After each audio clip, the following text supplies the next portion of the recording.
இரண்டாவது பகுதி. முதல் மந்திரம். சதேவ சோம்யம்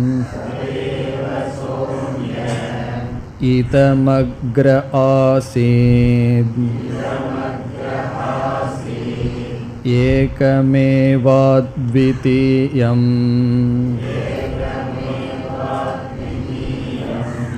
தத்தைக ஆகுஹு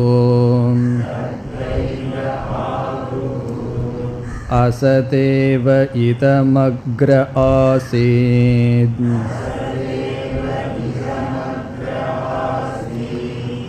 ஏகமேவாத்விதீயம்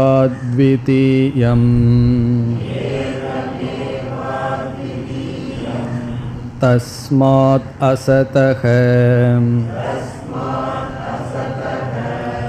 சஜ்ஜாயதே.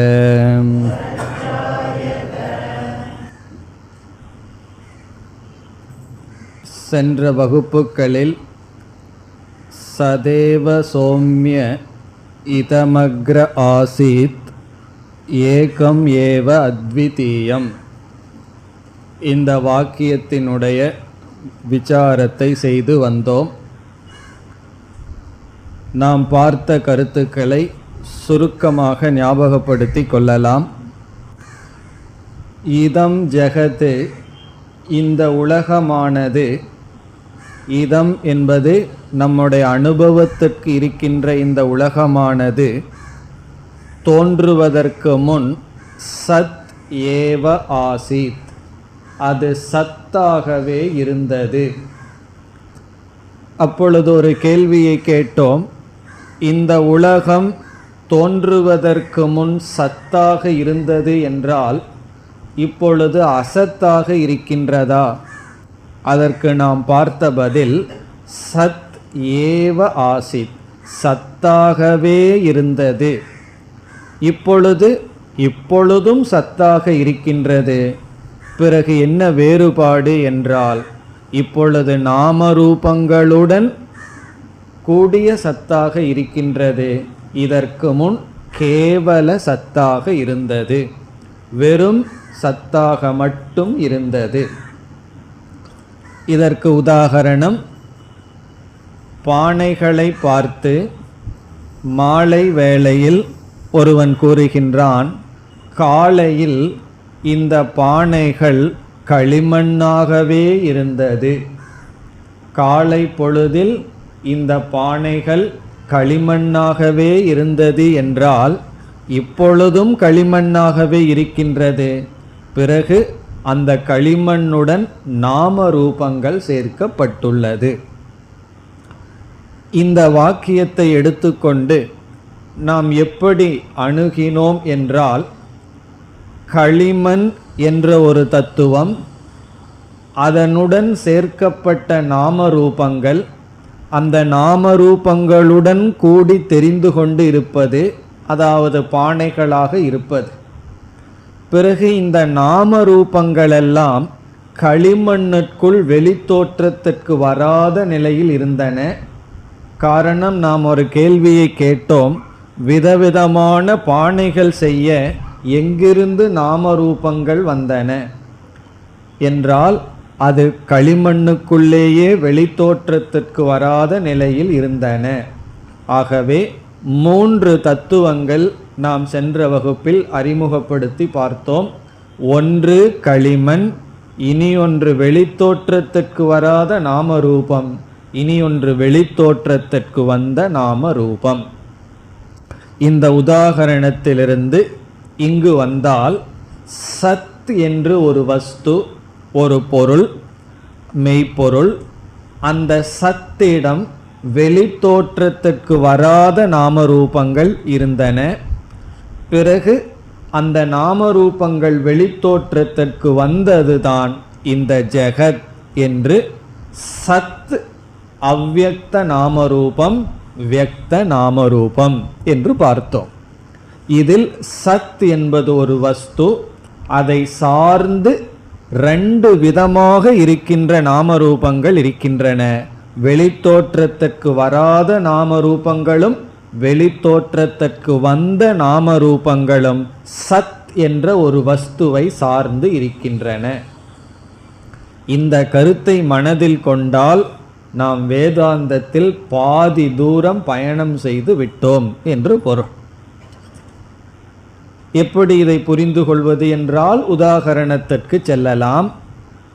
களிமண் இருக்கின்றது. களிமண்ணை சார்ந்து நாம ரூபங்கள் ரெண்டு விதத்தில் இருக்கின்றது. வெளித்தோற்றத்திற்கு வராமலும் வெளித்தோற்றத்திற்கு வந்தும். இந்த நாம ரூபங்கள் களிமண்ணை சார்ந்து இருக்கின்றது என்று எப்படி தெரிகிறது என்றால், பானை என்ற ஒன்றிலிருந்து நாம ரூபத்தை நீக்கிவிட்டால் களிமண் இருக்கின்றது, அல்லது பானையிடமிருந்து களிமண்ணை நீக்கிவிட்டால் நாம ரூபங்கள் அங்கு இல்லை.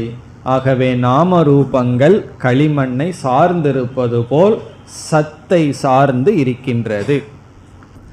அடுத்ததாக நாம் விசாரம் செய்தது, நாமரூபம் வெளித்தோற்றத்திற்கு வராத நிலையில் இருந்தன, அதை சத்தோடு சம்பந்தப்படுத்தினோம்.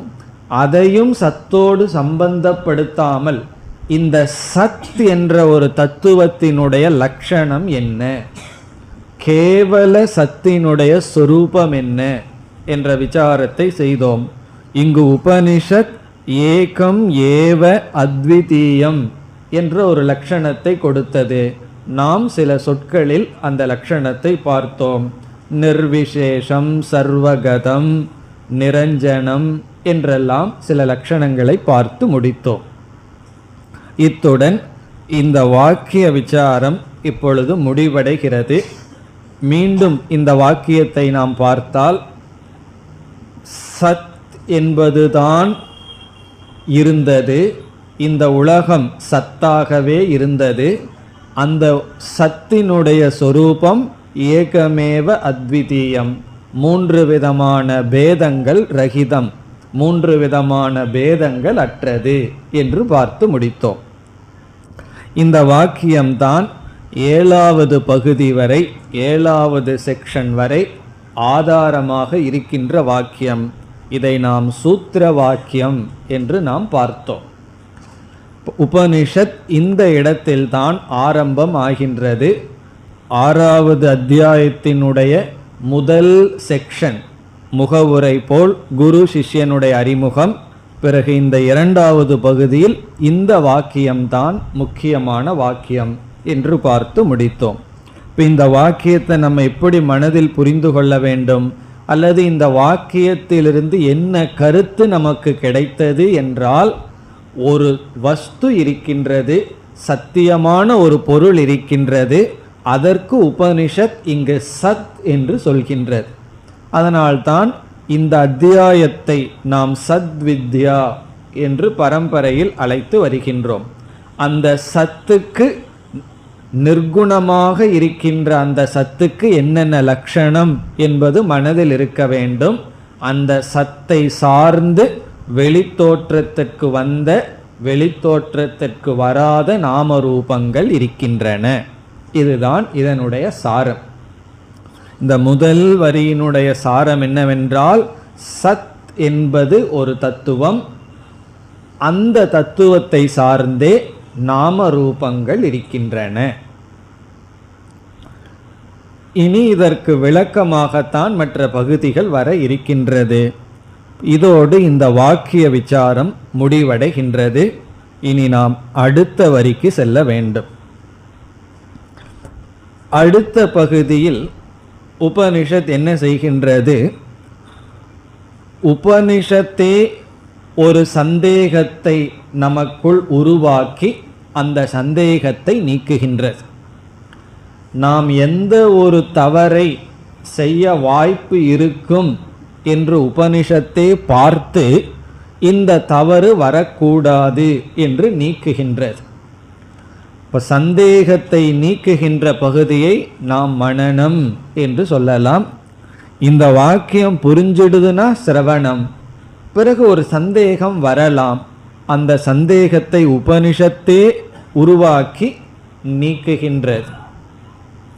என்ன சந்தேகம் உபனிஷத் நமக்கு இப்பொழுது கொடுத்து அதை நீக்குகிறது என்றால், வேதாந்த உபதேசத்தில் எவ்வளவு தூரம் பிரம்ம என்ற ஒரு வஸ்து சத்தியம் என்பதற்கு முக்கியத்துவம் கொடுக்கின்றோமோ, சில சமயங்களில் அதைவிட அதிக முக்கியத்துவம் இந்த ஜெகத் மித்யா, இந்த ஜெகத் இல்லை, அனைத்தும் பொய் என்பதற்கு கொடுக்கின்றோம்.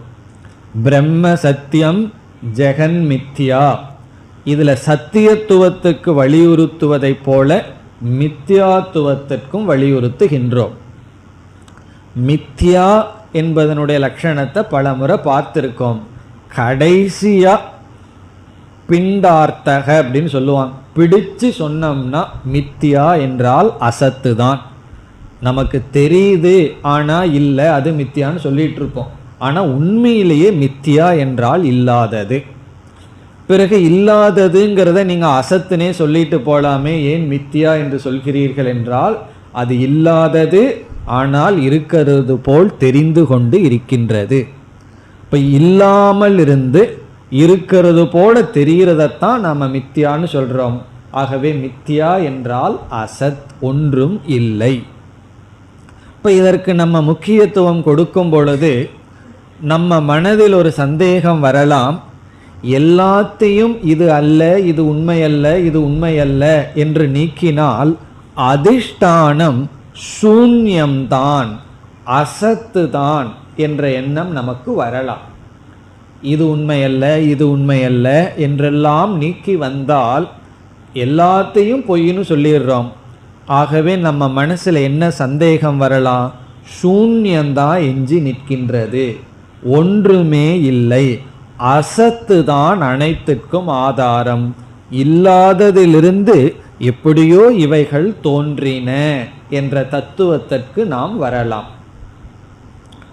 இப்படி ஒரு தத்துவத்துக்கு வரணும்னாவே ரொம்ப சிந்திக்கணும்.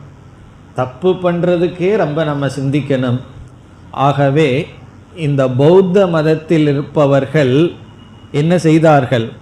சுயமாக ரொம்ப சிந்தித்தார்கள். அப்படி சிந்தித்தவர்களினுடைய ஒரு பகுதியானவர்கள் சூன்யம்தான் சாரம், சூன்யம்தான் தத்துவம் என்ற முடிவுக்கு வந்தார்கள். உபனிஷத்து பௌத்தர்களெல்லாம் இப்படி வருவார்கள்னு எதிர்பார்த்து, அல்லது சில சமயங்களிலேயே வாழ்க்கைன்னா என்ன, ஒன்றுமே இல்லையே, சூன்யந்தானே, அர்த்தமே இல்லையே என்ற முடிவுக்கு விடுவோம். ஆகவே உபனிஷத் என்ன செய்கின்றது? சிலர் அசத்துதான் ஆதாரம் என்று சொல்கிறார்கள் என்று சிலருடைய கொள்கையை உபனிஷத் இங்கு நமக்கு கூறுகின்றது. இப்போ பூர்வ பக்ஷியை உபனிஷத் நமக்கு கூறுகின்றது. சிலர் அசத்துதான் அனைத்திற்கும் ஆதாரம், அசத் என்றால் சூன்யம், அசத்திலிருந்துதான், சூன்யத்திலிருந்துதான் அனைத்தும் தோன்றின என்று சிலர் கூறுகிறார்கள் என்று கூறி, பிறகு உபனிஷத்தே சொல்கின்றது அது எப்படி சரியாகும், அது தவறு என்று சூன்யவாத நிஷேதம் இதற்கு பிறகு வருகின்றது.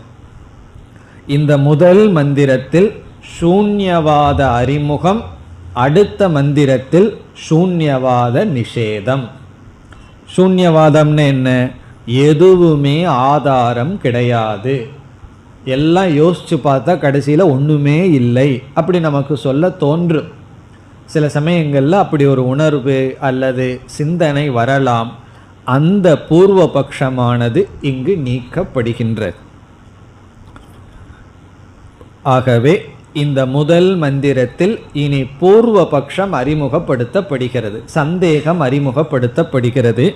இனி மந்திரத்திற்குள் சென்றால் தத் ஹ ஏகே ஆகுஹு, தத்தைக அதை பிரிச்சோம்னா தது ஹ ஏகே ஆகுஹு. தது என்ற சொல்லுக்கு பொருள் தஸ்மின் விஷயே, இந்த விஷயத்தில். தது என்பது இங்கு அவ்யயம். தஸ்மின் விஷயே, இந்த விஷயத்தில். இந்த விஷயத்தில் சொன்ன அடுத்த கேள்வி என்ன? எந்த விஷயத்தில்? முதல் வரி ஞாபகம் இருந்தால் எந்த விஷயத்தில்ங்கிறதுக்கு பதில் சொல்லுவோம். எந்த விஷயத்தில்?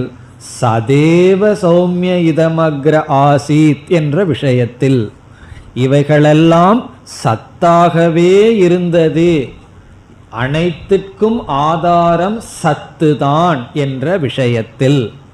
எல்லாமே சத்தாகவே இருந்தது என்ற விஷயத்தில். தத்ஹ ஏகே என்றால் ஒரு சிலர். இதற்கு முன் சத்தாகவே அனைத்தும் இருந்தது என்ற விஷயத்தில் ஏகே ஒரு சிலர் ஆகுகு இவ்விதம் கூறுகிறார்கள். ஆகுகுனா இப்படிப்பட்ட கருத்தை உடையவர்களாக இருக்கிறார்கள். இனி என்ன அவர்களுடைய கருத்து? சூன்யவாதிகளினுடைய மதம். சூன்யவாதினா யார்? சத்தெல்லாம் கிடையாது, அசத்து தான், ஒன்றுமே இல்லை, ஒன்றுமில்லாததிலிருந்து இவையெல்லாம் வந்துள்ளது என்று அவர்கள் சொல்கிறார்கள். அதுதான் சொல்லப்படுகிறது. அசத் ஏவ இதம் அக்ரே ஆசீத். இதம் அக்ரே ஆசீத் அதே வார்த்தைகள் தான். நம்ம சத்துன்னு சொன்னோம், இவன் என்ன சொல்றான்? அசத். அசத் ஏவ. அசத்துன்னு என்ன? ஒன்றும் கிடையாது, இல்லாமை. ஏவ இல்லாமைதான். அதுவும் நம்ம சொல்ற மாதிரியே சொல்றான். சதேவன்னு நம்ம சொல்றோம், இவனு அதை சொல்றான் அசத் ஏவ, இல்லாமைதான், சூன்யம்தான். இதம் அக்ரே ஆசீத். அக்ரே இவைகளெல்லாம் தோன்றுவதற்கு முன், இதம் இது அனைத்தும், அசத் ஆசீத் இல்லாமலே இருந்தது. இவன் ஒரு வார்த்தையை சொல்றான் ஆசீத்துன்னு சொல்லி, இருந்ததுன்னு ஒரு வார்த்தையை அவன் அறியாம சொல்றான். அதை நம்ம பிடிச்சுக்க போறோம். இதெல்லாம் இல்லாமல் இருந்தது, இல்லாமையாகவே இருந்தது. அந்த இல்லாமையிலிருந்து இவைகள் தோன்றி உள்ளன. பிறகு நம்ம என்ன செஞ்சோம்? சத்துக்கு ஒரு லட்சணம் கொடுத்தோம். நம்மன்னா இந்த இடத்துல உபனிஷத் என்ன லட்சணம் கொடுத்தது? ஏகம் ஏவ அத்விதீயம்னு சொல்லுச்சு. இவன் சொல்றான், நான் எது ஆதாரம்னு சொல்றேனோ அந்த அசத்தும் ஏகம் ஏவ அத்விதீயம். ரெண்டு அசத்து கிடையாது, ஒரே ஒரு அசத்து தான். அசத்து தான். அசத்துக்குள்ள பேதம் கிடையாது, இல்லாமைக்குள்ள பேதம் கிடையாது. ஆகவே கூறுகின்றான் அடுத்த சொல் ஏகம் ஏவ அத்விதீயம். இது எதுக்கு கொடுக்கிற லட்சணம்? அசத்துக்கு கொடுக்கிற லட்சணம். அவன் சொல்றான், என்னுடைய அசத்தும் ஏகம்தான், என்னுடைய அசத் ஏவ, என்னுடைய அசத் அத்விதீயம். அசத்துல பேதம் கிடையாது, வேற்றுமை கிடையாது. ஒருவர் சொல்றார் என் வீட்டில் பூனை இல்லைங்கிறார், ஒருவர் சொல்றார் என் வீட்டில் நாய் இல்லைங்கிறார். அந்த இல்லாததுல பேதம் இருக்கா? இல்லைங்கிறது இல்லைதான், ஒரு இல்லைதான், இரண்டாவது இல்லைங்கிறது கிடையாது. ஆகவே அத்விதீயம் ஏகம் ஏவ. நீ சத்துக்கு இப்படி ஒரு லட்சணம் சொன்னீங்கன்னா நான் இந்த லட்சணம் அசத்துக்கும் பொருந்துதே. ஆகவே அசத்து தான் இருந்தது, அது ஏகமேவ அத்விதீயம். ஆகவே நான் என்ன கொள்கையுடன் கூடியவனாக இருக்கின்றேன்? அதை பூர்வபக்ஷி முடிவுரை செய்கின்றான். தஸ்மாத், ஆகவே, தஸ்மாத்னா ஆகவே, அசதக சஜ்ஜாயத. அசதக என்றால் அசத்திலிருந்து, இல்லாமையிலிருந்து.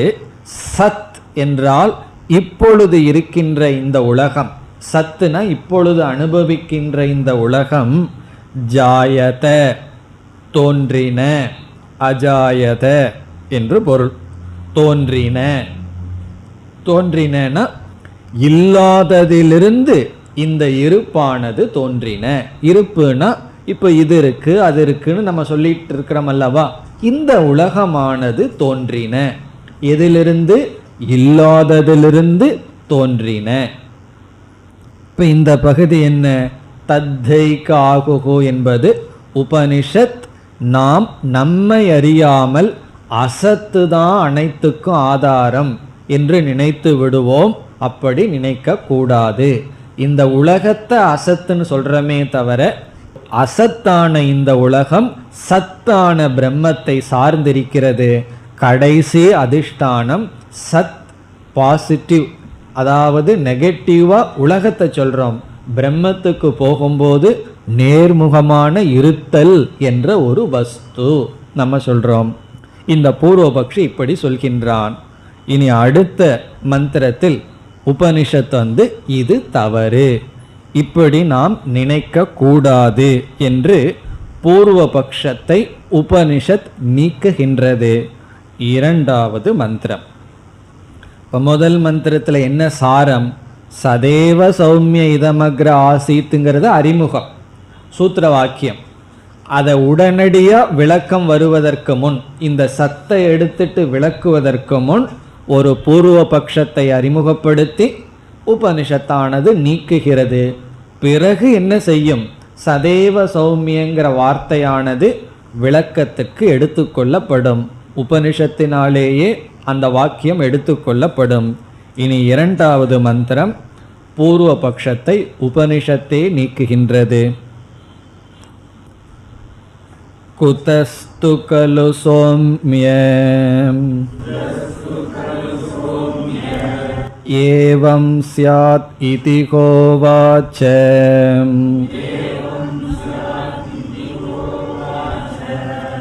கதம் அசதஹ சஜ்ஜாயேத இதி சத்வேன சௌம்யம் இதமக்ர ஆசீத் ஏகமேவ அத்விதீயம்.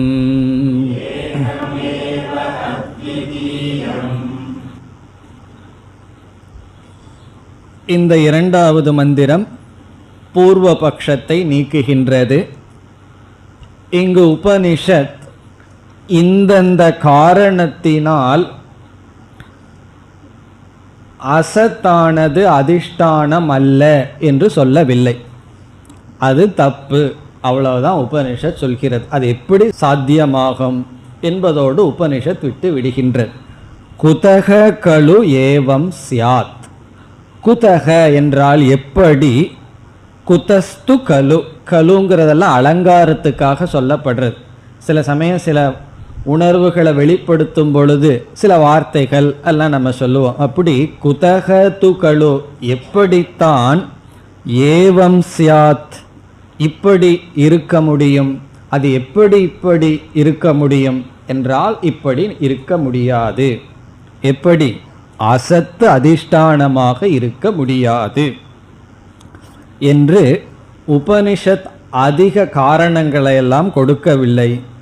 ஏன்னா இதெல்லாம் மிக சுலபமானது. கொஞ்சம் சிந்திச்சா அசத்து அதிஷ்டானம்னு சொல்லுவோம், அதுக்கு மேலே கொஞ்சம் சிந்திச்சோம்னா சத் அதிஷ்டானம்னு சொல்லுவோம். இப்போ அசத் அதிஷ்டானம்னு சொல்கிறவனும் சிந்திக்காமல் சொல்லவில்லை, என்ன பாதி சிந்தனை மேற்கொண்டுள்ளான். சில சமயங்களில் தப்பான முடிவெடுக்கிறது காரணம் என்னன்னா, சிந்தனையை ரொம்ப நேரம் தொடர மாட்டோம், முடிகிற வரைக்கும் சிந்திக்க மாட்டோம், கொஞ்சம் சிந்திச்சுட்டு டயர்டாக விட்டுருவோம். அப்படி ஏதோ இந்த தத்துவவாதி உண்மை என்னங்கிறது சிந்திக்க ஆரம்பித்தான், பிறகு அசத்தோடு நிறுத்தி விட்டான். உபனிஷத் சொல்கின்றது சற்று அதிகம் சிந்தித்தால் தெளிவாக இருக்கும். அது எப்படி அசத்தானது ஆதாரமாக இருக்க முடியும்? இப்போ இந்த இடத்துல சங்கரர் விளக்கம் கொடுக்கின்றார். காரணம் என்ன? உபனிஷத் சொல்லுச்சு, அது எப்படி அது சாத்தியமாகும், அவ்வளவுதான். அதனுடைய அர்த்தம் என்ன? அசத்து ஆதாரம் அல்ல. நம்ம சங்கரர் இந்த இடத்துல என்ன பதில் கொடுக்கின்றார் என்பதை நாம் பார்க்கலாம்.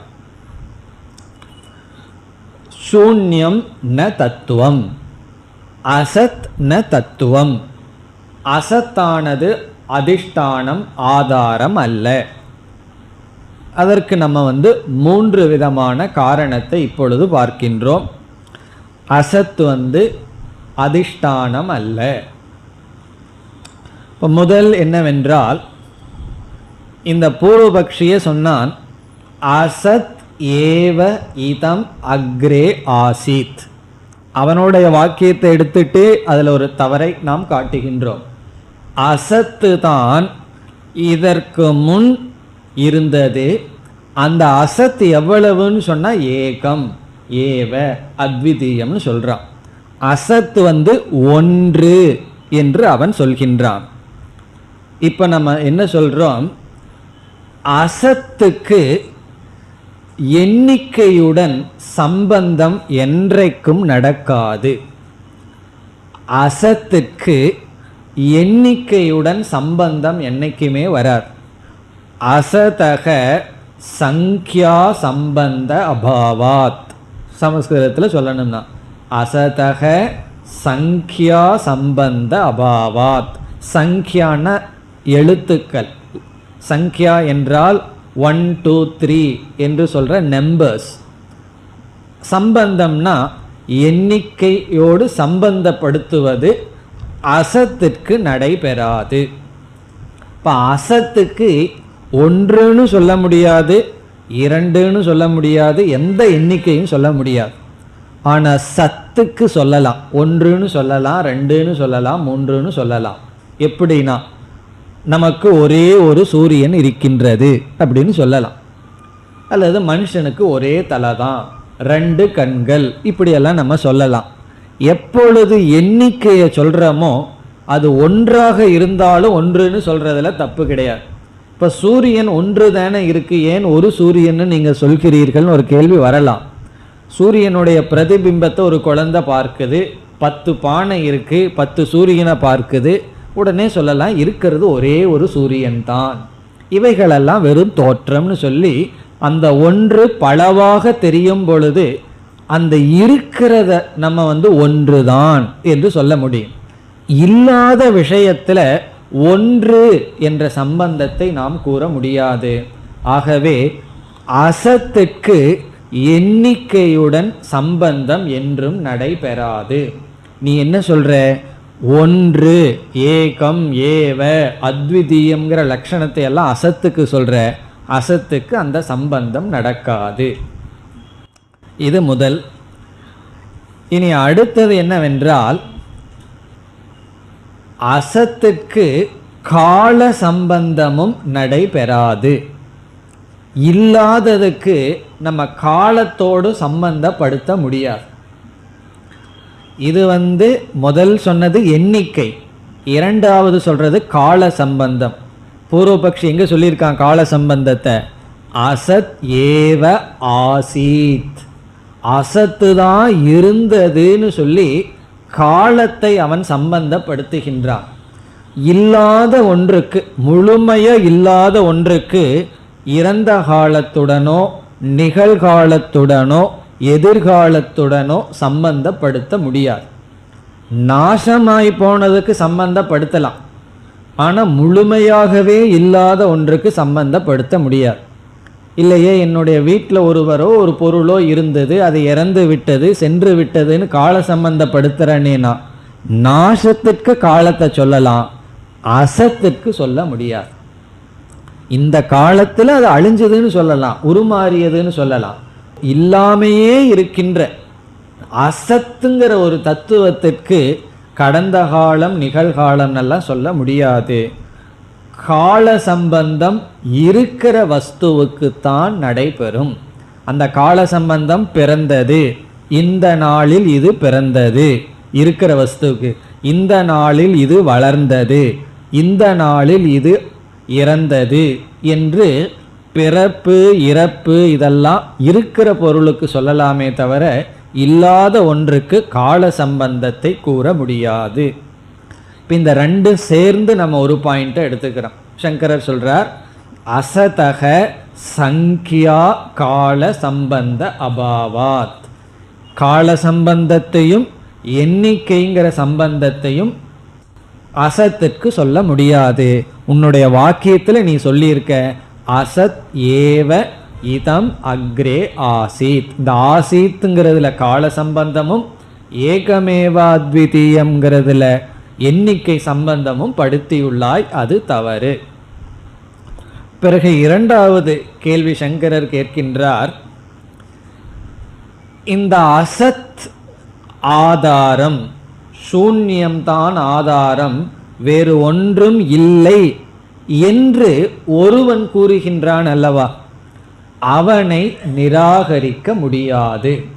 சூன்யந்தான் ஆதாரம் என்று எவன் சொல்கிறானோ அவனை சூன்யம் என்று சொல்ல முடியாது. அசத்து தான் அப்படின்னு ஒருத்தன் பார்க்கறானே, அந்த பிரமாதாவை நீக்க முடியாது. பிரமேயம் அசத்துன்னு நீ சொல்ற, பிரமேயம்னா இந்த வஸ்துவை பார்த்து இது அசத்துன்னு நீ சொல்ற, அப்படி சொல்றதுக்கு ஒருத்தன் இருக்கணும் அல்லவா பிரமாதா, அவனை அசத்துன்னு சொல்ல முடியாது. காரணம் என்ன, நீ சொல்ற அசத் பிரமேயமாக இருக்கின்றது, விஷயமா இருக்கு. இது கொஞ்சம் நுணுக்கமான கருத்து. அதாவது என்ன சொல்றார், நீ அசத்தை ஒரு விஷயமாக்கி விட்டாய், அசத்தை பற்றி நீ பேசுற, அது விஷயமாகிவிட்டால் யாரோ ஒருவன் விஷயி ஆக இருக்கணும், அதை பற்றி பேசுறவன் ஒருத்தன் இருக்கணும், அவனை நீ அசத்துன்னு சொல்ல முடியாது. காரணம் என்ன, நீ இவைகள் அனைத்தும் அசத்துன்னு சொல்ற, நீ கொஞ்சம் விலகி இருந்து எதையோ ஒரு தத்துவத்தை நீங்க எல்லாம் சென்றதற்கு பிறகு நான் இங்கு அமர்ந்து சொல்றேன், இங்கு யாரும் இல்லை. நான் என்ன வார்த்தையை பயன்படுத்துறேன், இந்த நேரத்தில் இந்த இடத்தில் யாருமே இல்லை. அப்போ இதை எப்போ சொல்ல முடியும், ஒரு ஆள் இருந்தாதான் சொல்ல முடியும். இப்போ இந்த ஹால் முழுவதும் அசத்தா இருக்கு, அசத்துனா மனிதர்கள் விஷயத்துல அசத்தா இருக்குன்னு சொன்னா, இந்த அசத் எனக்கு விஷயமா இருக்கு. காரணம் என்ன, அசத்துன்னு சொல்லி ஏதோ ஒரு தத்துவத்தை சொல்றேன். அப்படி சொல்ற நான் அசத்தாக இல்லை, நான் அசத்தாக இல்லாததுனால தான் இந்த அசத்தை பற்றி என்னால் பேச முடியும். வெளியிருக்கிற ஒருவர் இந்த ஹாலில் யாருமே இல்லைன்னு சொல்ல முடியாது. காரணம் என்ன, அவர் இதற்குள்ள இந்த அசத்தை பார்த்தா தான் இங்க ஒன்று இல்லைன்னு சொல்ல முடியும். ஆகவே அசத் ஆசீத் என்று யார் சொல்கிறானோ அவனுடைய அசத்தை அவனாலேயே சொல்ல முடியாது. ஆகவே சூன்யம் சூன்யம்னு சொல்லிட்டு இருக்கிற நீ சூன்யம் அல்ல. அவன் புத்தி வேணா சூன்யமா இருக்கலாமே தவிர அவன் சூன்யம் அல்ல. இந்த ரெண்டு சங்கரர் கொடுக்கின்ற காரணம். பிறகு மூன்றாவது காரணத்தை உபனிஷத் வாக்கியத்திலேயே சங்கரர் சேர்த்தி கொள்கின்றார். இப்போ உபனிஷத் எப்படி பதில் சொல்லியது, குதஸ்து சோம்ய ஏவம் சியாத். குதக என்றால் எப்படி, யாது காரணத்தினால் இவ்விதம் சம்பவிக்கும். அந்த குதகங்கிற வார்த்தைக்கு சங்கரர் பொருள் சொல்கின்றார், குதக பிரமாணாத். எந்த பிரமாணத்தின் மூலமாக இந்த கொள்கைக்கு நீ வருகின்றாய். குதக பிரமாணாத் ஏவம் சியாத் அபாவாத் பாவ உற்பத்திகி. இதற்கு ஒரு பிரமாணத்தை நீ சொல்ல வேண்டும். அதாவது எந்த ஒரு கன்க்ளூஷன், எந்த ஒரு அறிவும் ஒரு அறிவை கொடுக்கிற கருவியிலிருந்து தான் வந்திருக்கணும். இப்போ நான் என்ன சொல்கிறேன், இந்த கிளிப்பு பச்சை கலர்னு சொல்கிறேன். காரணம் என்ன, கண்ணுங்கிற இந்திரியத்தை பயன்படுத்தி இதனுடைய வர்ணத்தை பற்றிய ஞானத்தை அடைஞ்சு நான் சொல்கின்றேன். இந்த புஸ்தகத்திற்கு இந்த டேபிள் ஆதாரமாக இருக்கிறதுன்னு சொல்கிறேன். காரணம் என்ன, நேரடியாக பார்த்து நாம் கூறுகின்றோம். அப்படி அனைத்துக்கும் அசத் ஆதாரம்ங்கிற அறிவை நீ எங்கிருந்து பெற்றாய், சாஸ்திரம் உனக்கு சொல்லியிருக்கா அல்லது நீ எங்கிருந்து பெற்றாய் அப்படின்னு கேட்டு, எந்த சாஸ்திரமும் எந்த உபனிஷத்தும் அசத்த ஆதாரம்னு சொல்லவே இல்லை. ஆகவே நீ பிரமாணம் இல்லாமல் பேசுகின்றாய். பிரமாணம்னா அந்த அறிவுக்கு சரியான கருவி இல்லாமல் நீ பேசுகின்றாய். யாரு பிரமாணம் இல்லாம பேசுவான்னு சொன்னா பைத்தியக்காரன் தான் பிரமாணம் இல்லாமல் பேசுவான். எதோ அவன் உளருவான். காரணம் என்ன, அவனுக்கு எதுக்குமே காரணகாரிய சம்பந்தம் கிடையாது. எதையாவது சொல்றது, அவன்தான் பிரமாணம் இல்லாமல் பேசுவான். இப்போ நான் உங்ககிட்ட சொல்றேன், இந்த இடத்துல போர்டுக்கு பக்கத்துல ஒரு சின்ன மாமரம் இருக்குன்னு சொல்றேன். நீங்க என்ன செய்கிறீர்கள், பார்க்கிறீர்கள். இல்லை உங்களுக்கு தான் அது தெரியுதா, அது உண்மையிலேயே இருக்கான்னா, உண்மையிலேயே இருக்குன்னு சொல்றேன். உங்களால் அதை ஏற்றுக்கொள்ள முடியாது. பிறகு என்னிடம் கேட்கிறீர்கள், என்ன பிரமாணம், எப்படி சொல்கிறீர்கள்? நான் சொல்கிறேன் அவ்வளோதான். பிறகு அந்த வார்த்தைக்கு எவ்வளோ ரெஸ்பெக்ட் இருக்கும்? ஐயோ பாவம், அந்த அளவுக்கு தான் ரெஸ்பெக்ட் இருக்குது. இவ்வளோ நேரம் நல்லா இருந்தார், என்னமோ சுவாமிஜிக்கு ஆயிடுது. காரணம் என்ன? ஒரு பிரமாணம் இல்லாமல் எதையாவது சொன்னால் புத்தியில் ஏதோ கோளாறுன்னு தான் அர்த்தம். ஆகவே எதையாவது ஒன்று சொல்லணும்னா அதற்கு தகுந்த ஒரு மீன்ஸ் ஆஃப் நாலேஜ், அறிவை கொடுக்குற கருவியோடு சொல்லணும். ஒன்று இருக்குன்னு சொல்கிறதுக்கும் கருவி வேணும், இல்லைன்னு சொல்கிறதுக்கும் கருவி வேணும். இல்லைன்னு சொல்கிறதைத்தான் அனுபலப்தி பிரமாணம்னு எங்கேயோ ஒரு முறை பார்த்துருக்கோம். இருக்குன்னு சொல்கிறதுக்கு தான் பல பிரமாணம் பார்த்துருக்கோம். பிரத்யக்ஷ பிரமாணம், அனுமான பிரமாணம், ஆகம பிரமாணம்னு எவ்வளவோ பார்த்துருக்கோம். ஒன்று இருக்குன்னு சொல்கிறதுக்கும் இல்லைன்னு சொல்கிறதுக்கும் பிரமாணம் வேணும். ஒன்றுமே இல்லைன்னு நீ சொல்கிறதுக்கு பிரமாணம் கிடையாது அப்படின்னு சங்கரர் பதில் கூறுகின்றார். இப்போ உபனிஷத்தே கேட்குதான், நீ என்ன பிரமாணத்தில் இப்படி சொல்கிற? அசத்து தான் இருக்கின்றது என்று. யாருமே அசத்து தான் ஆதாரம் என்று சொல்லவில்லை. பிறகு சிலர் சொல்கிறார்களேன்னா அதுக்கு பேர் தான் கபோல கல்பனம் அப்படின்னு சொல்கிறது. கபோல கல்பனம்னா அவங்க புத்தியிலேயே கற்பனை செய்து விட்டார்கள். அதற்கு நம்ம ஒன்றுமே செய்ய முடியாது. யாராரோ எதோ கமெண்ட் நம்மை பற்றி பேசுவார்கள். அது பிரமாணத்தோடு இருந்தால் யோசிக்கலாம். சிலதெல்லாம் அவங்க கற்பனையாக இருந்தால் என்ன பண்ணுறது? ஒன்றும் செய்ய முடியாது. அதுக்கு பரிகாரமும் தேடக்கூடாது, விட்டுடணும் தான். ஏன்னா அது அவனுடைய கற்பனையில் பேசி இருக்கின்றான். அப்படி இது கற்பனையே தவிர வஸ்து அல்ல என்று நாம் பதில் கூறுகின்றோம். அசத்து தான் ஆதாரம் என்பதற்கு பிரமாணம் இல்லை, எந்த சாஸ்திரமும் கூறவில்லை. இது நம்முடைய பதில். இப்போ இந்த இடத்துல பூர்வபக்ஷி சொல்கிறான், சாஸ்திரம் இல்லை அது எனக்கு தெரியும், எந்த சாஸ்திரமும் அசத்து தான் ஆதாரம்னு சொல்லவில்லை. பிறகு அவன் சொல்கிறான், நானே யோசித்து யோசித்து சிந்திச்சு சிந்திச்சு என்னுடைய ஆழ்ந்த சிந்தனையினுடைய பலனில் அனுபவத்திலேயே இந்த உண்மையை கண்டுபிடிச்சிருக்கேன். ஆகவே அனுபவ பிரமாணம் இருக்கு அப்படின்னு சொல்கின்றான்.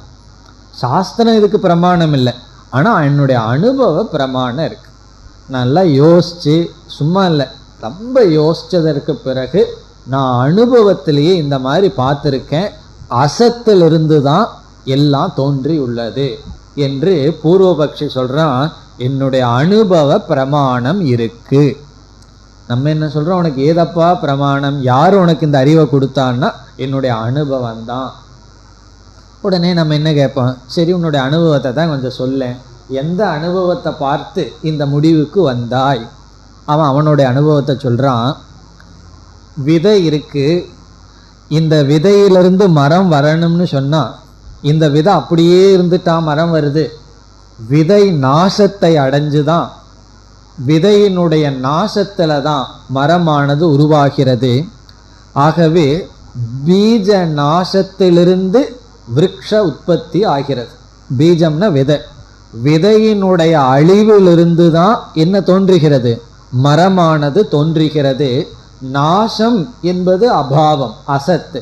ஆகவே ஒன்றினுடைய அழிவிலிருந்து இனி ஒன்று தோன்றுவதனால், ஒன்று நாசமாகிறதிலிருந்து ஒன்று தோன்றுவதனால் அசத்திலிருந்து தானே எல்லாம் வந்துட்டு இருக்கு, அசத்திலிருந்து தானே சத்து வருகிறது.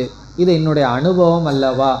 என்னுடைய அனுபவம் மட்டுமல்ல, உன்னுடைய அனுபவம் தான் சொல்கிறான். இப்போ பூர்வபக்ஷி என்ன சொல்கிறான்?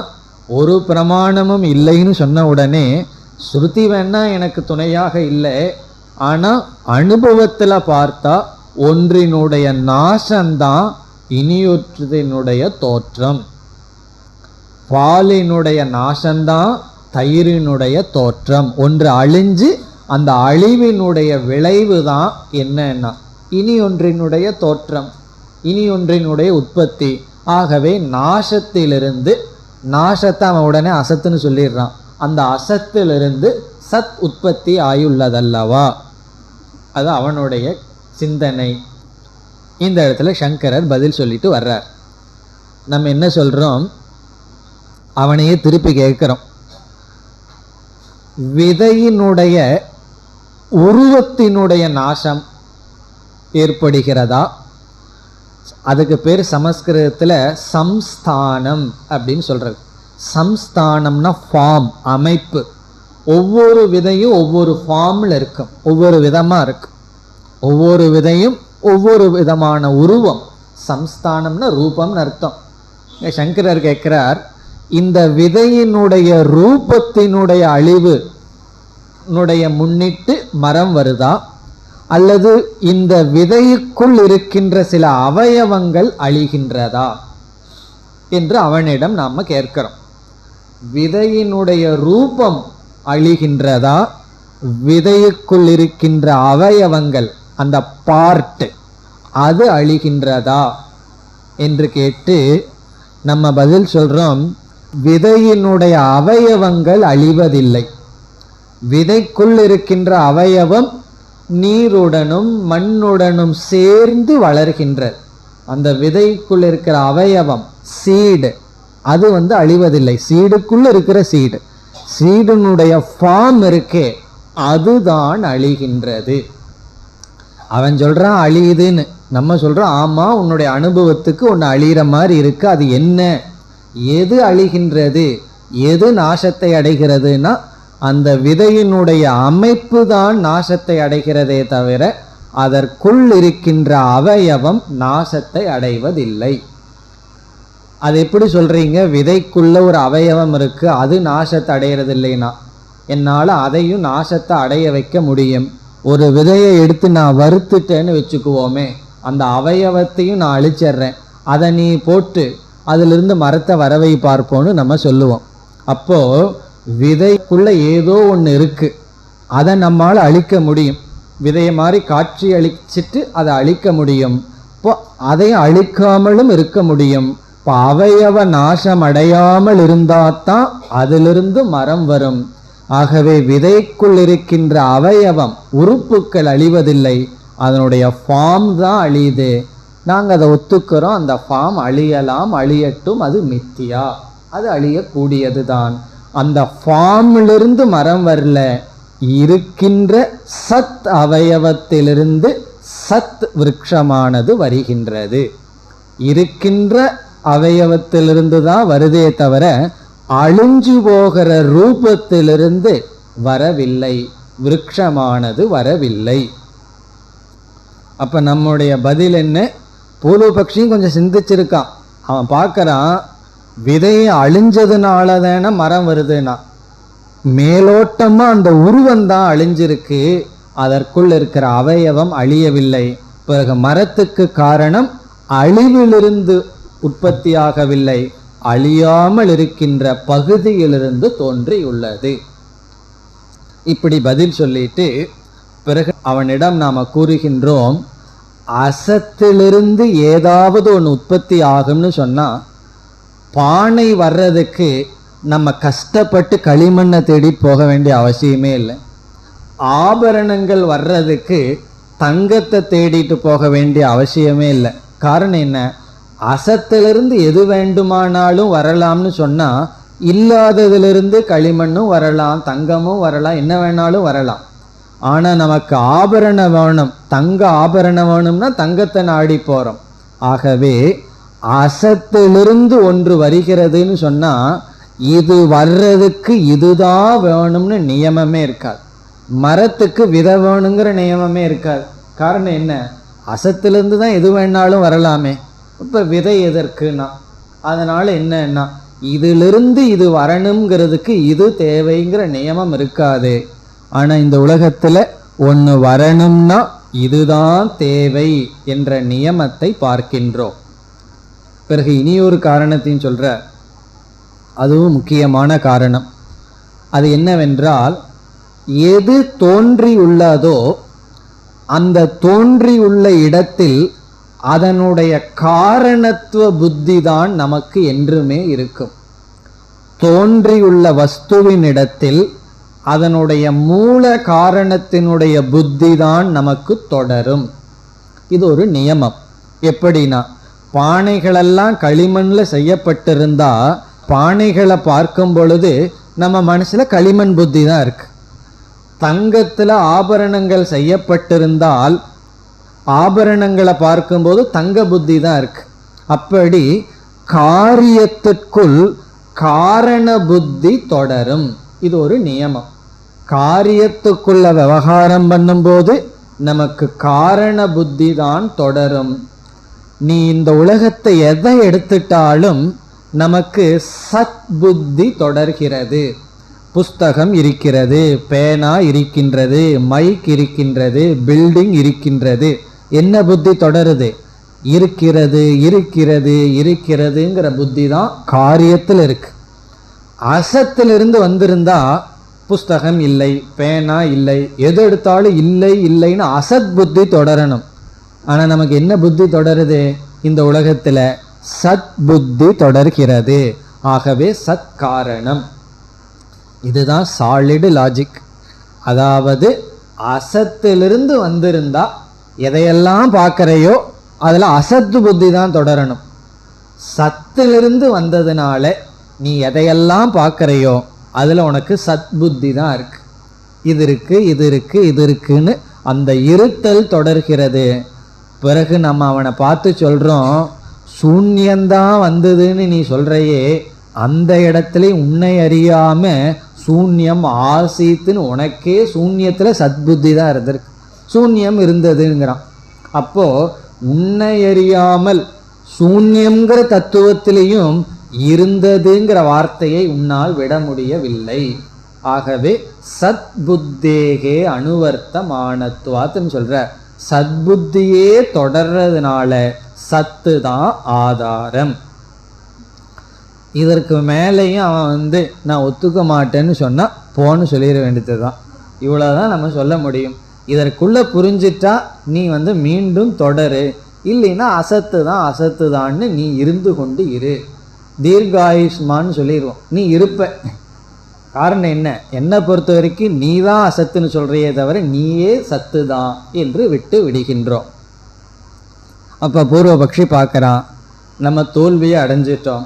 சரி, நான் ஒத்துக்கிறேன். என்ன? அசத்திலிருந்து அசத்தும் வராது சத்தும் வராது, நான் ஒத்துக்கிறேன். நம்மக்கிட்ட அப்படியே இறங்கி வர்றான். இறங்கி கடைசியில் நம்ம மதத்தில் சேர போகிறான், அத்வைதத்தில் சேர போகிறான். எப்படின்னா, இப்போ எவ்வளோ தூரம் இறங்கி வந்துட்டான்? அசத்திலிருந்து அசத்தும் வராது, இல்லாததிலிருந்து இல்லாததும் வராது, இல்லாததிலிருந்து இருக்கிறதும் வராது, நான் ஒத்துக்கிறேன். நம்ம பார்த்து கேட்குறான், இது சரிதானேன்னு. நம்ம சரின்னு சொல்கிறோம். என்ன சொல்கிறான்? அசத்திலிருந்து அசத்தும் வராது சத்தும் வராது. நம்ம பார்த்து கேட்டுட்டு பிறகு மீண்டும் கேட்குறான். உடனே பூர்வபக்ஷியாக மாறிடுறான். சத்திலிருந்தும் அசத்தும் வராது சத்தும் வராது தானே. அசத்திலிருந்து அசத்தும் வராது சத்தும் வராதுன்னு சொன்னால் சத்திலிருந்து அசத்து வராது, இருக்கிறதுலேருந்து எப்படி இல்லாத வரும்? வராதுன்னு கேட்குறான். நம்ம ஆமான்னு சொல்கிறோம். இப்போ சத்திலிருந்து அசத்து வராதல்லவா? வராது. சத்திலிருந்து சத்தும் வராதல்லவா? ஆமான்னு சொல்கிறோம். ஒரு கால் நீ இல்லைன்னு சொன்னால் பானையிலிருந்து பானை வருமானு கேட்டுருவேன். பானையிலிருந்து பானை வராது, இருக்கிற பானையிலிருந்து இருக்கிற பானை வராது, களிமண்ணிலிருந்து களிமண் வராது. ஆகவே சத்திலிருந்து சத்து வராது. ஆமாம், ஒத்துக்கிறோம். சத்திலிருந்து சத்து வராது, சத்திலிருந்து அசத்தும் வராது. எப்படின்னா, உன்னுடைய அசத்திலிருந்து அசத்தும் வராது சத்தும் வராது. அதற்கு பிறகு கேட்குறான், பிறகு இதெல்லாம் எனக்கு தெரியுது, இதெல்லாம் எங்கிருந்து வந்தது, இதெல்லாம் எங்கிருந்து வந்தது அப்படின்னு கேட்குறான். அதுக்கு தான் உபனிஷத் சொல்லிருக்கு, இது வரல, இதெல்லாம் சதேவ சோம்ய இதமக்ர ஆசீத். இப்போ கடைசி என்ன கேட்குறான்? சரி, இதனுடைய கதி என்ன? இது சத்திலிருந்து வரல, அசத்திலிருந்து வர, பிறகு என்னுடைய கதி என்னன்னா இவைகள் எல்லாம் சத்து தான். சத்திலிருந்து சத்தும் வரல, இவைகள் எல்லாமே சத்தாக இருந்தது, சத்தாக இருக்கிறது, எதுவுமே வரவில்லை. என்ன வாதத்துக்கு வந்திருக்கோம்? அஜாதிவாதக, எதுவுமே உற்பத்தி ஆகவில்லை. கடைசியா அவனை அறியாம இதுல நிக்கிறான், எதுவுமே தோன்றவில்லை. எப்படி தோன்ற முடியும்? அசத்திலிருந்து எதுவும் வர முடியாது, சத்திலிருந்து எதுவும் வர முடியாது. சரி, எதுவுமே தோன்றவில்லைன்னு எனக்கு தோன்றி இருக்கிற மாதிரி தெரியுதேன்னா அப்பதான் மித்தியா அப்படின்னு ஒரு தத்துவத்தை புரிஞ்சுக்கோ. மித்தியாங்கிறது உண்மையிலேயே தோன்றல, ஆனால் உனக்கு தோன்ற மாதிரி தெரிஞ்சிட்டு இருக்கு, அதுதான் மித்தியா என்று இந்த அசத்து விசாரத்தின் மூலமா மீண்டும் உபனிஷத் கடைசியில் எதை நிலைநாட்டுது? சதேவ சோம்ய இதமக்ர ஆசீத், சத்து தான் இருந்தது, சத்து தான் இருக்கிறது. பிறகு உனக்கு சத்துக்கு அப்பாற்பட்டு ஏதாவது இருக்கிறதாக நீ நினைத்தால் அது இல்லை, அது தவறு, அது சரியான ஞானம் அல்ல, அல்லது மித்தியா என்று பதில் இதோடு முடிவடைகின்றது. இதெல்லாம் என்னன்னா குதஸ்து கலு சோம்யங்கிறதுக்கு நம்ம கொடுத்த விளக்கம். இனி நாம் இரண்டாவது மந்திரத்தினுடைய அர்த்தத்திற்கு போலாம். மிகவும் சுலபமானது. குதஸ்து கலு சோம்ய ஏவம் ஸ்யாத் இதிக உவாச்ச. குதக எந்த பிரமாணத்திலிருந்து, எப்படி, சோம்ய மாணவனே சிஷ்யனே, ஏவம் ஸ்யாத் இப்படி சம்பவிக்கும் அப்படின்னு என்ன அர்த்தம்? அசத்திலிருந்து எப்படி இவைகளெல்லாம் தோன்றி இருக்க முடியும்? இதிக உவாச்ச என்று குருவானவர் பதில் கூறுகின்றார். இப்படி ஒரு சிஷ்யன் சொன்னால் குருவானவர் இப்படி பதில் கூறுகின்றார். பூர்வபக்ஷியை பார்த்து சித்தாந்தி இவ்விதம் பதில் கூறுகின்றான். பிறகு இவர் கேட்கிறார், கதம் அசதக சஜ்ஜாயேத இதி, எப்படி, கதம் அசதக இல்லாமையிலிருந்து, சத் இருப்பதானது, ஜாயேத பிறக்க முடியும், ஜாயேதன பிறக்க முடியும், இதி ஹ உவாச்ச இப்படி பதில் கூறுகின்றார். எப்படி அசத்திலிருந்து அசத்தும் வராது, அசத்திலிருந்து சத்தும் வராது, சத்திலிருந்து சத்தும் வராது, அசத்தும் வராது. பிறகு வந்திருக்கிறதுங்கிறது நம்மளுடைய மனசுல தான். இது வெறும் கற்பனை. யாருடைய கற்பனை? பகவானுடைய கற்பனை. நம்ம மனசிலிருந்து கற்பனையில கனவு உலகத்தை படைக்கிறோம், பகவானுடைய கற்பனையில இந்த பிரபஞ்சமே படைத்துள்ளார். ஆகவே ஒரு சிருஷ்டியும் இல்லை. இப்படி சொல்லிட்டு அடுத்த மந்திரமே சிருஷ்டி ஆரம்பிக்குது. அது எதுக்கு? ஒரு சிருஷ்டி இல்லைன்னு நிலைநாட்டுவதற்காக. பிறகு மீண்டும் அடுத்த வரியில் குருவானவர் கொஞ்சம் நிலைநாட்டுகின்றார். இந்த அழுத்தி கூறுவதுன்னு சொல்கிறோம் அல்லவா, சில விஷயங்கள்ல எல்லாம் வாதம் வந்துடுதுன்னு என்ன பண்ணுவோம்? அதே கருத்தை சொல்லுவோம், ரொம்ப ஃபோர்ஸாக சொல்லுவோம், அழுத்தி சொல்லுவோம். அதை செய்கிறார். சத்துவேன சோம்ய இதமக்ர ஆசீத். இதெல்லாம் சான்ஸ்கிரிட் லாங்குவேஜினுடைய பியூட்டி. அதாவது சதேவ ஆசித்துங்கிறத அழுத்தி கூறணும்னா சத்துவேன, சத்தாகவேதான், இதம் அக்ரே ஆசித் இவைகளெல்லாம் சத்தாகவேதான் இருந்தது. சத்துவேனா சத்ஸ்வரூபமாக, சத் தத்துவமாகவே, இதம் அக்ரே ஆசித் அக்ரே இவைகளெல்லாம் தோன்றுவதற்கு முன், இதம் நீ எதையெல்லாம் பார்த்துட்டு இருக்கிறையோ இந்த உலகம், சத்துவேன சத் தத்துவமாகவே இருந்தது. சோம்ய, சோம்யனா மாணவனே. பிறகு மீண்டும் சொல்றார், அந்த சத் எப்படிப்பட்டது? ஏகம் ஏவ அத்விதீயம். அது நம்ம ஏற்கனவே பார்த்தோம். இந்த சத் ஒன்று, தான், இரண்டற்றது. ஏவனா தான், ஏகம்னா ஒன்று, அத்விதீயம்னா இரண்டற்றது. இந்த வார்த்தை, இந்த மூன்று சொற்கள் எதை நீக்குகிறதுன்னு பார்த்தோம், ஞாபகம் இருக்கோ? மூன்று விதமான பேதத்தை நீக்குகிறதுன்னு பார்த்தோம். ஸ்வகத சஜாதீய விஜாதீய பேதத்தை நீக்குகின்றதுன்னு சென்ற வகுப்புல பார்த்தோம். ஏகம் ஏவ அத்விதீயம். இந்த ரெண்டு மந்திரத்தினுடைய முடிவென்ன என்றால், சத் என்ற ஒரே ஒரு வஸ்து தான் இருக்கு. இவைகளெல்லாம், இந்த நாம ரூபங்களெல்லாம் அந்த சத்தை சார்ந்திருந்தது. சத்துக்கு அப்பாற்பட்டு வேற எந்த ஒரு தத்துவமும் கிடையாது, சத்து தான் இருந்தது. பிறகு இந்த உலகம் என்னன்னா, இந்த உலகமும் சத்து தான், பிறகு நாம ரூபத்துடன் கூடிய சத்தாக இருக்கிறது. இதில் புரிஞ்சுக்க வேண்டிய விஷயம் என்னன்னா, நம்ம ரெண்டா பிரிச்சர்றோம். சத் பிளஸ் நாம ரூபம்னு பிரிக்கின்றோம். இந்த நாம ரூபம் சத் என்கின்ற வஸ்துவை சார்ந்து இருக்கின்றது. இந்த நாம ரூபம்தான் சிருஷ்டி. சிருஷ்டி என்றால் என்ன? நாம ரூபத்தின் வெளிப்பாடு. பிரளயம்னா நாம ரூபம் ஒடுங்குவது. இந்த நாம ரூபம் அனாதியா இந்த சத்தை சார்ந்திருக்கின்றது. இந்த நாம ரூபம் மித்யா, இந்த சத் சத்தியம். இந்த சத்துக்கு பல லட்சணங்களை பார்த்தோம். அப்படிப்பட்ட சத்து இனி விளக்கப்பட்டு அந்த சத்து தான் விஞ்ஞானம், சைத்தன்யம், துவம் என்று சொல்லப்பட இருக்கின்றது. ஆகவே இனி அடுத்த 3வது மந்திரத்தில் சிருஷ்டி பிரகரணம் ஆரம்பம் ஆகின்றது. சிருஷ்டி பிரகரணம் எதற்குனா, இந்த சத்து தான் சத்தியம், நாமரூபம் மித்யா, இதை விளக்க சிருஷ்டியானது ஆரம்பிக்கப்படுகிறது.